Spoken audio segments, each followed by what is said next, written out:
പച്ചത്തക്കാളി വരട്ടെ.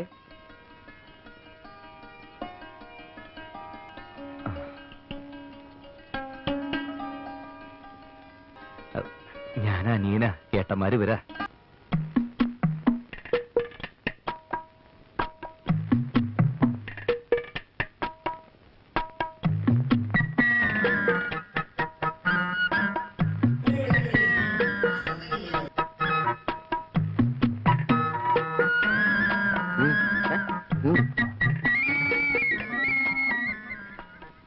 എന്താ അതിന്റെ അഭിപ്രായം? എനിക്കിളയല്ലേ, നല്ലതാ, എനിക്ക് മതി. നിന്റെ കാര്യം എങ്ങനെ? എനിക്ക് ഇളയതിനെ മതി. എടാ, നിനക്ക് പറഞ്ഞു വെച്ചിട്ട് മൂത്തേനെയാ. അതിന് എനിക്ക് വേണ്ട. അതിന് മൂപ്പിത്തിരി കൂടും. അമ്മാവിന് ഇതിലിടപെട്ട് എന്റെ കാര്യം കലക്കരുത്. ഇത് നടന്നില്ല, എനിക്കിനി വിവാഹമേ വേണ്ട.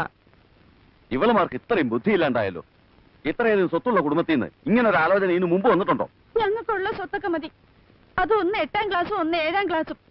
നേരെ വേണം പേരിന്റെ സ്പെല്ലിംഗ് പോലും പറയാൻ അറിയില്ല. അവരെ കെട്ടാൻ ഞങ്ങൾക്ക് വയ്യ.